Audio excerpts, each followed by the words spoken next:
Hello दोस्तों, मैं कपिल कुमार और आज आप सभी को मेरे चैनल रोजगार स्टूडेंट्स चैनल पर आप सभी का स्वागत है। तो देखिए, मैं वीडियो को ज़्यादा लंबी नहीं करूँगा। मैं सिर्फ ये बताने चाह रहा हूँ, जो BA private annual main exam 2022 का जो पेपर हुआ था, आज की डेट में 26 मई 2022 को जो पेपर हुआ था, मैं उसका सिर्फ एनालिसिस करने वाला हूँ, जिसका पेपर कोड A010 है और जनरल अवेयरनेस का पेपर था, जो कि क्वालिफाइंग कोर्स था। और जिन जिन बच्चों का प्राइवेट बीए का एग्ज़ाम था वो उसको एनालिसिस कर सकते हैं। तो मेरी बुकलेट सीट सीरीज एस है, तो आप घबराएं नहीं। बस क्वेश्चन ऊपर नीचे हो सकता है, लेकिन क्वेश्चन सभी का सेम है। तो मैं वीडियो को शुरुआत करने वाला हूँ, वीडियो को ज़्यादा लंबी नहीं करूँगा। ठीक है दोस्तों, तो देखिए, मैं आपको सिर्फ इसमें डायरेक्ट क्वेश्चन, जो भी क्वेश्चन है, मैं आपको सीधे सीधे बताऊंगा, आप उनको ढंग से कर सकते हैं। मैं ज़्यादा एक्स्ट्रा नॉलेज नहीं दूंगा। तो इसमें बताया गया है कि संघ लोक सेवा आयोग के अध्यक्ष कौन है। संघ लोक सेवा आयोग के अध्यक्ष की नियुक्ति कौन करता है? तो देखिए, नियुक्ति करता है राष्ट्रपति। ठीक, तो चलते हैं दूसरे क्वेश्चन की तरफ। भारत की प्रथम महिला प्रधानमंत्री निम्न में से कौन थी? तो भारत की जो प्रथम प्रधानमंत्री थी महिला के रूप में, वो इंदिरा गांधी थी। ठीक, अब हम दूसरा क्वेश्चन करते हैं। समुद्र में 24 घंटे में कितनी बार ज्वार भाटा आता है?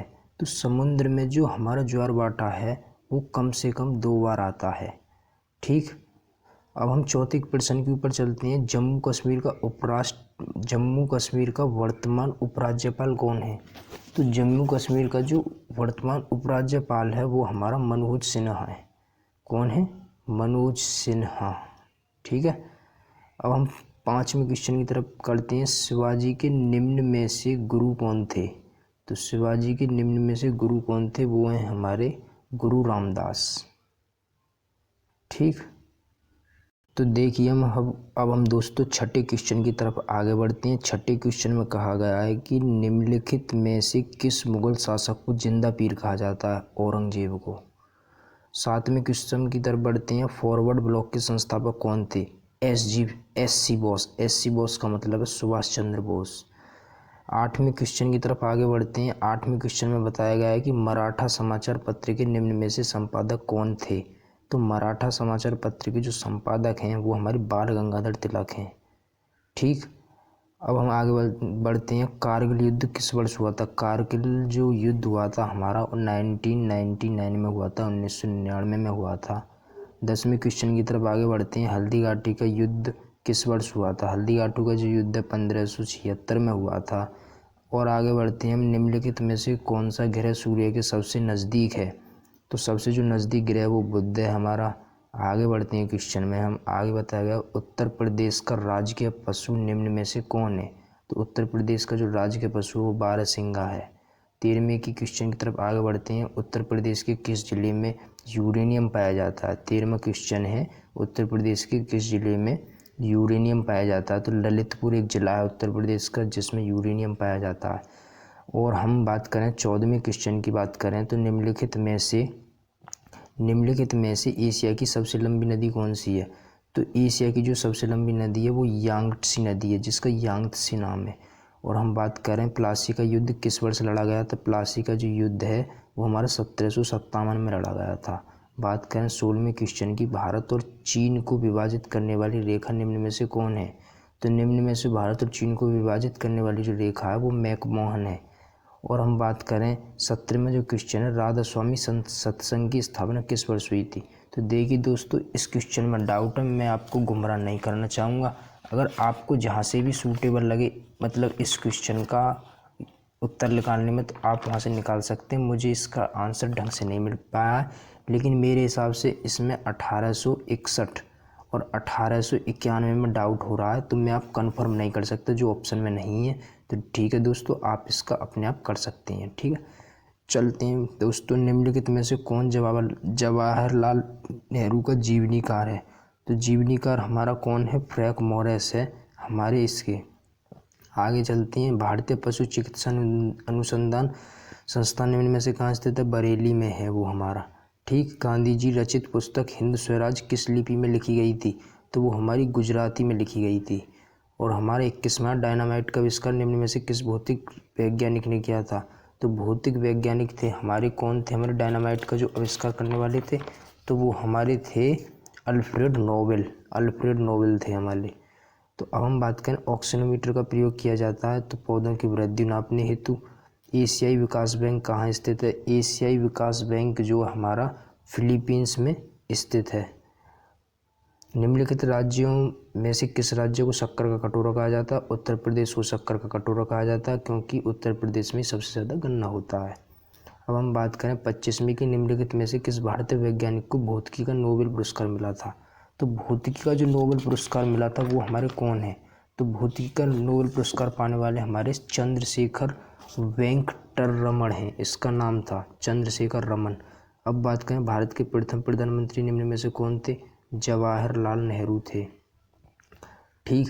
कंप्यूटर की मेमोरी का मापन निम्नलिखित में से किसके द्वारा? तो देखिए दोस्तों, अब हम 27वें क्वेश्चन की बात करते हैं। 27वां क्वेश्चन दे रखा है इसमें कि कंप्यूटर की मेमोरी का मापन निम्नलिखित में से किसके द्वारा किया जाता है? तो वो हमारे बिट्स के द्वारा किया जाता है। तो भारत का उच्चतम न्यायालय कहाँ स्थित है? तो भारत का जो उच्चतम न्यायालय होता है वो हमारा दिल्ली में स्थित है। और एक होता है हमारा उच्च न्यायालय, हाई कोर्ट कहते हैं, वो हमारे इलाहाबाद में है। और उच्चतम न्यायालय वो हमारा सुप्रीम कोर्ट होता है, वो हमारे दिल्ली में स्थित है। अब चलते हैं हम हमारे 29वें क्वेश्चन पर। वित्त आयोग का गठन कितने वर्ष के बाद किया जाता है? तो वो हमारा 5 वर्ष के बाद किया जाता है वित्त आयोग का गठन। जंग लगने से लोहे का भार क्या होता है? जंग लगने से लोहे का भार बढ़ता है दोस्तों। ठीक है। अब हम 31 की तरफ चलते हैं। किसी तारे के रंग से क्या ज्ञात होता है? तो किसी तारे के रंग से हमें ज्ञात होता है टेम्परेचर, ताप ज्ञात होता है। ठीक। अब हम 32वें क्वेश्चन की तरफ चलते हैं। निम्नलिखित में से क्षेत्रफल की दृष्टि से विश्व का सबसे बड़ा मरुस्थल कौन सा है? तो विश्व का सबसे बड़ा जो क्षेत्रफल की दृष्टि से मरुस्थल है वो हमारा सहारा है। लंदन किस नदी के किनारे स्थित है? तो जो हमारा लंदन है वो हमारा किस नदी के किनारे स्थित है? तो जो हमारा लंदन है टेम्स नदी के किनारे स्थित है।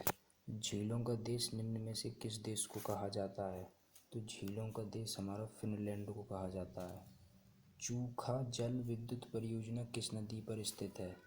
तो वांगचू नदी पर स्थित है। भारत की प्रथम विद्युत रेलगाड़ी का संचालन किस वर्ष हुआ था? तो ये हमारा 1925 में हुआ था विद्युत रेलगाड़ी का संचालन। ठीक है मेरे दोस्तों। तो देखिए अब हम आगे चलते हैं। तो देखिए दोस्तों अब हम आगे चलते हैं। तो देखिए आगे वीडियो में चलते हैं। भारतीय रेलवे का राष्ट्रीयकरण किस वर्ष हुआ? तो भारतीय रेलवे का राष्ट्रीयकरण 1950 में हुआ था। अस्पृश्यता का उन्मूलन किस अनुच्छेद द्वारा किया जाता है? तो ये हमारा अनुच्छेद 17 के द्वारा किया जाता है। निम्नलिखित में से वर्तमान लोकसभा का अध्यक्ष कौन है? तो ओम बिरला।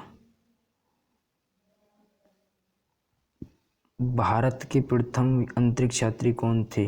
राकेश शर्मा। भारतीय रिजर्व बैंक की स्थापना किस वर्ष हुई थी? तो भारतीय रिजर्व बैंक की स्थापना हमारी 1 अप्रैल 1935 को हुई थी। पीली क्रांति संबंधित है तिलहन से। सर्वाधिक साक्षरता वाला राज्य निम्न में से कौन है? तो सर्वाधिक साक्षरता वाला राज्य हमारा केरल है। निम्नलिखित में से किस राज्य में सबसे कम लिंगानुपात है? तो वो है हमारा हरियाणा। जजिया कर को किसने हटाया था? जजिया कर को अकबर ने हटाया था। निम्नलिखित में से किस राज्य की साक्षरता दर सबसे कम है? तो जो सबसे कम साक्षरता वो हमारी बिहार की है। कलिंग युद्ध के समय मौर्य वंश का शासक कौन था? तो वो हमारा अशोक। मानव शरीर का सामान्य तापमान कितना होता है? 37 डिग्री सेल्सियस। कंप्यूटर का आविष्कार किसने किया था? Charles Babbage.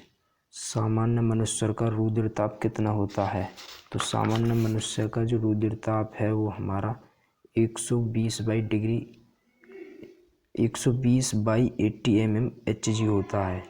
तो ठीक है दोस्तों, अब हमने 1 से लेकर 50 तक क्वेश्चन किए हैं। एक वीडियो में मैं दूसरी वीडियो बनाऊंगा, उसमें 51 से लेकर 100 तक क्वेश्चन को मैं करूंगा। तो वो हमारी पार्ट 2 वीडियो होगी। तो देखिए दोस्तों, अगर आपने हमारे चैनल को सब्सक्राइब नहीं किया है तो चैनल को सब्सक्राइब कीजिए, वीडियो को फैलाइए, लाइक कीजिए और कमेंट ज़रूर करना। ठीक है दोस्तों, आज की वीडियो में बस इतना ही। थैंक यू, धन्यवाद।